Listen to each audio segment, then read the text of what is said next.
आदाब, मेरा नाम डॉक्टर सुवर्चला है। मैं जीवा फर्टिलिटी सेंटर्स में साइंटिफिक डायरेक्टर हूँ। IVF इन विट्रो फर्टिलाइजेशन या ICSI इंट्रासाइटोप्लाज्मिक स्पर्म इंजेक्शन, दोनों प्रोसेसेस का एक ही उद्देश्य है, एम्ब्रियोज को तैयार करना। इन एम्ब्रियोज को ग्रेड किया जाता है, यानी कि कौन सा एम्ब्रियो अच्छा है, कौन सा एम्ब्रियो हमको ज्यादा चांस देगा प्रेगनेंसी के, और कौन सा एम्ब्रियो अच्छा नहीं है, ये ग्रेडिंग के प्रोसेस द्वारा डिसाइड किया जाता है। इस सब के बाद ये देखा जाता है कि कौन सा एम्ब्रियो गर्भ में वापस डाला जा सकता है। इस प्रोसेस को, जब हम एम्ब्रियो को वापस गर्भ में डालते हैं, इस प्रोसेस को एम्ब्रियो ट्रांसफर कहा जाता है। ये कैसे किया जाता है और कौन से स्टेज में किया जाता है, आइए इसके बारे में हम डिस्कस करते हैं। इसके बारे में समझने से पहले हम IVF के प्रोसेस के बारे में ब्रीफली बात करेंगे। इस प्रोसेस में आपके ओवरीज में से एग्स को निकाले जाएंगे। ऐसे नहीं निकलते हैं, कभी भी आप आ नहीं सकते हैं।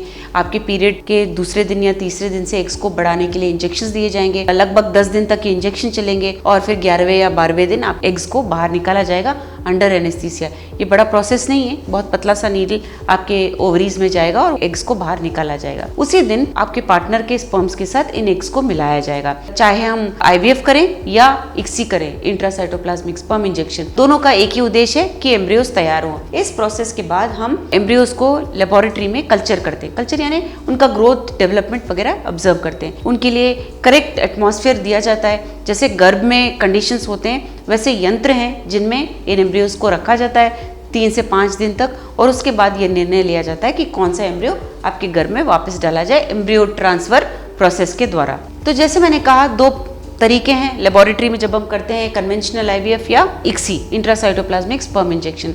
इनके अलावा एक और प्रोसेस है जिसका नाम है इंट्रायूट्राइन प्रोसेस। इस प्रोसेस में एम्ब्रियो को बॉडी के बाहर नहीं निकाला जाता। तो ये प्रोसेस, जब दवाइयाँ दिए जाते हैं, आपके बॉडी में ही एग बढ़ते हैं, उसको रिलीज करने के लिए ओवरी से इंजेक्शन दिया जाता है। जब ट्यूब में आपका अंडा होता है, तब आपके पार्टनर के स्पर्म को लेकर उसे प्रोसेस किया जाता है। सिर्फ अच्छे स्पर्म को, यानी कि जो मोटाइल हैं, जो आकार में अच्छे हैं, उन स्पर्म्स को आपके गर्भ में डाला जाता है। तो जो एम्ब्रियो तैयार होता है वो आपके बॉडी के अंदर ही तैयार होता है, वो बाहर नहीं देख सकते।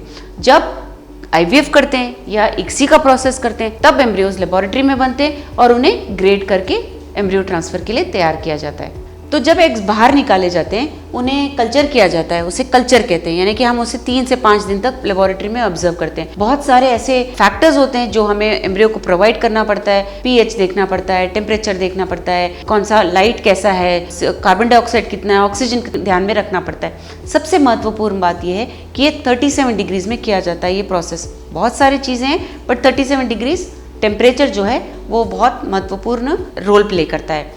और जब ये कल्चर किया जाता है, उसके बाद जब एम्ब्रियोज तैयार होते हैं, कुछ एम्ब्रियोज आपके गर्भ में डाले जाते हैं। कुछ से मेरा मतलब है 2 या ज़्यादा से ज़्यादा 3। उन एम्ब्रियोज को एम्ब्रियो ट्रांसफर के लिए सेलेक्ट किया जाता है। उसके बाद जो एक्स्ट्रा एम्ब्रियोज होते हैं, उनका क्या करें? जो अच्छे हैं, जो आकार में अच्छे हैं, जिन्हें फ्यूचर में यूज़ किया जा सकता है, उन्हें हम फ्रीज करते हैं, जिसे एम्ब्रियो फ्रीजिंग कहते हैं। इस प्रोसेस को, इन्हें -196 डिग्री सेल्सियस में फ्रीज किया जाता है। इन एम्ब्रियोज को आप फ्रोजन एम्ब्रियो ट्रांसफर के लिए यूज कर सकते हैं, जो तब किया जाता है जब आपका पहला साइकिल फेल हो गया या आपको दूसरे बच्चे की इच्छा हो और आप अपने पहले के एम्ब्रियोज यूज करना चाह रहे हैं, तो ये फ्रोजन एम्ब्रियोज यूज कर सकते हैं। जब ये एम्ब्रियोज निकाले जाते हैं, तब बहुत पतले से ट्यूब द्वारा आपके गर्भ में फ्रोजन एम्ब्रियो ट्रांसफर की तरह डाला जाता है। ये फ्रेश एम्ब्रियो ट्रांसफर का भी तरीका है, जहां ट्यूब में एम्ब्रियोज को लिया जाता है और आपके गर्भ में डाला जाता है। इस प्रोसेस के लिए एनेस्थीसिया की ज़रूरत नहीं है, एडमिशन की ज़रूरत नहीं है, बहुत सिंपल प्रोसेस है।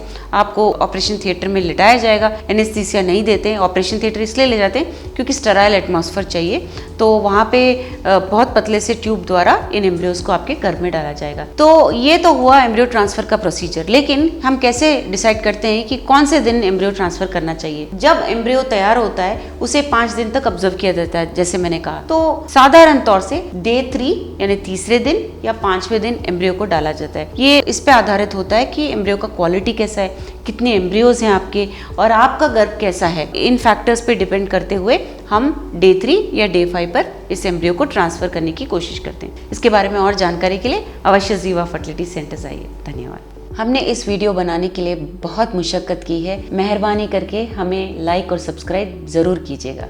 शुक्रिया।